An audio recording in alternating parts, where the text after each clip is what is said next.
Inventory turnover ratio का formula हो जाएगा net sales divided by average inventory at cost. Sometimes the figures of average inventory at cost are not given. So in that case, we can convert it or replace it with average inventory at selling price. Sometimes average inventory at selling price is not given. So in that case, only inventory can be taken as denominator. So let us take one example to calculate the stock turnover ratio. In front of your screen, you can see the trading and profit and loss account of the company. Debit side पे हमारे पास है to opening stock, to purchases, to carriage inward, to wages, manufacturing expenses, to gross profit. On the credit side, we have by sales less returns and by closing stock. As per the formula of stock turnover ratio, we need to calculate two things. First is cost of goods sold and second is average stock. So cost of goods sold can be calculated as sales minus gross profit.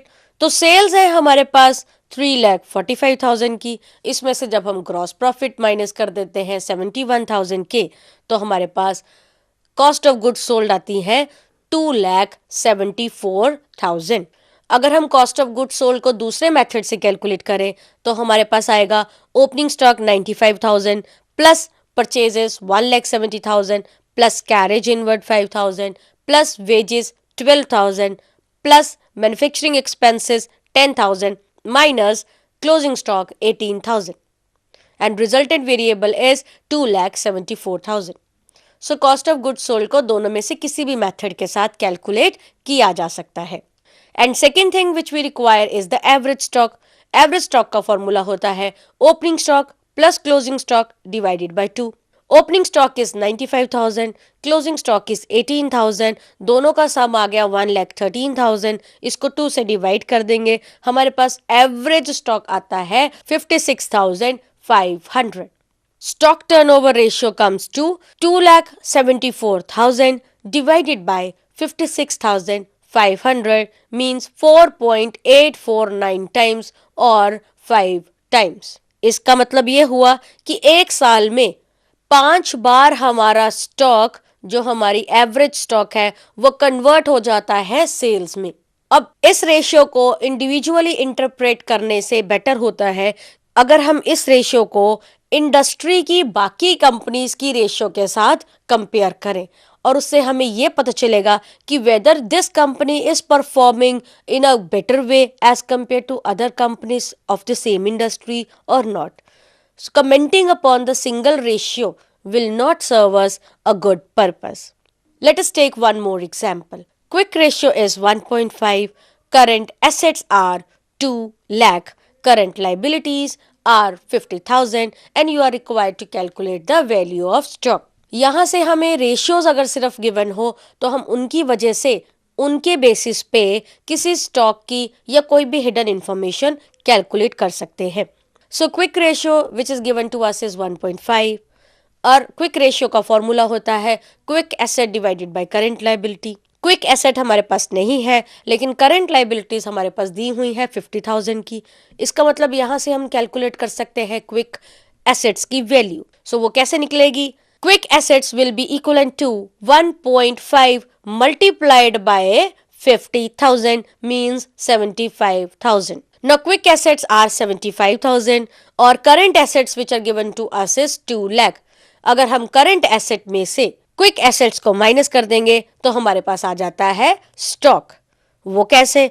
क्योंकि जब हमने quick asset पढ़ा था वहां पे हमने ये पढ़ा था कि current asset में से stock माइनस करके हमारे पास आती है quick asset. इसका मतलब अगर हम current asset में से quick asset माइनस कर देते हैं तो हमारे पास आ जाता है stock. So stock is equal to 2 lakh minus 75,000 means 1,25,000. Now let us calculate debtor turnover ratio or receivable turnover ratio. Whenever we talk of debtors or account receivable, it means we are talking of trade debtors plus bills receivable. And the debtor turnover ratio is equal to annual credit sales or annual credit net sales divided by average accounts receivable. And average account receivable is equal to trade debtors plus bill receivable. Along with the inventory turnover ratio, we also calculate average collection period. Debtor collection period is calculated and supplemented with the debtors ratio in order to have a better understanding and communication. So debtor collection period या receivable collection period से हमें ये पता चलता है कि हम कितने दिनों में अपने डेटर्स को कैश में कन्वर्ट कर लेते हैं या फिर हम कितने दिनों में उनसे अपना मनी कलेक्ट कर लेते हैं.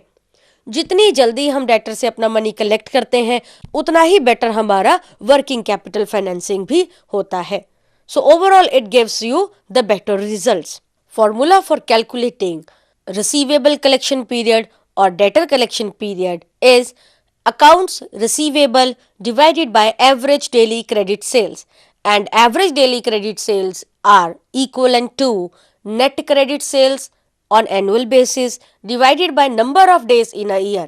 So number of days are equal to 360 days or 365 days. दोनों में से हम कोई भी दिन ले सकते हैं, otherwise it is stated in the question given. Now let us calculate the debtor turnover ratio and average collection period with the help of this example. We are given with credit sales for the year 72,000, debtors 6,000, bill receivable 6,000. Debtor turnover ratio calculate करने के लिए हमें चाहिए net credit sales and account receivables. Net credit sales हमारे पास given है 72,000. Account receivable हम calculate कर लेंगे by summing up debtors and bill receivable. Debtors है 6,000, बिल रिसीवेबल भी 6,000 के हैं. इसका मतलब हमारे पास अकाउंट रिसीवेबल आ गए 12,000. So debtor turnover ratio is equal to 72,000 divided by 12,000 equal to 6. Means 6 times हम साल में अपने डेटर्स को कैश में कन्वर्ट कर लेते हैं. इसकी बेटर अंडरस्टैंडिंग के लिए हम कैलकुलेट करेंगे average collection period, and average collection period is equal to period divided by debtor turnover ratio. और अगर हम यहाँ पे मंथली कैलकुलेट करें so average collection period is equal to 360 days divided by debtor turnover ratio. Debtor turnover ratio जो हमने calculate की है वो है 6. इट मींस हम कितने दिनों में फिर डेटर को कलेक्ट करते हैं, कितने दिनों में डेटर को कैश में कन्वर्ट करते हैं. That is equivalent to 360 divided by 6 means 60 days में हमारे डेटर कैश में कन्वर्ट हो जाते हैं. डेटर टर्नओवर रेशियो को और ज्यादा इंटरप्रेट करने के लिए हमें इसको कंपेयर करना चाहिए क्रेडिटर टर्नओवर रेशियो के साथ, नंबर 1. सेकेंडली, बाकी सारी फर्म्स जो आप ही की तरह की इंडस्ट्रीज में ऑपरेट कर रही हैं उनकी डेटर टर्नओवर रेशियो कैसी है, वो कितनी जल्दी अपना डेट कलेक्ट करते हैं और हम कितनी जल्दी अपना डेट कलेक्ट करते हैं. It will give us more valid conclusion in order to analyse the turnover position or efficiency position of our company. Let us take one more example. K Taj and Company sell goods on cash as well as credit. The following particulars are extracted from their books of the accounts for the calendar year 2009. Total gross sales amounting to rupees 2 lakh. Cash sales including in the above are 40,000. Sales return 10,000. Total debtors for the sales as on 31 December 2009 are 12,000. Bill receivable as on 31 December 2009 are 5,000. Provision for doubtful debtors as on 31 December 2009 are 2,000, and total creditors as on 31 December 2009 are 20,000. We are to calculate the average collection period. So average collection period निकालने के लिए हमारे पास चाहिए number of days जिसको हम 360 assume करके चल रहे हैं, then the net credit sales and receivables. So net credit sales can be calculated as gross sales minus cash sales minus sales return.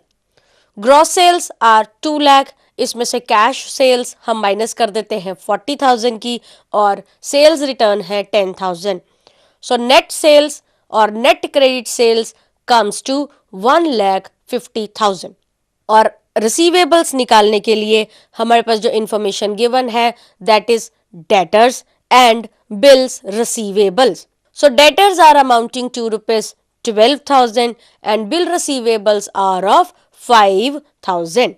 Total receivables comes to 17,000. It means according to the formula of average collection, which is average receivables divided by net credit sales of the year. Putting the values in this formula, average collection period is equal to 17,000 divided by 1,50,000 multiplied by 360 means 54 days. और 54 days से हमें ये पता चला कि ये वाली firm जो के ताज एंड कंपनी है 54 डेज में अपने डेटर्स को कैश में कन्वर्ट कर लेती है.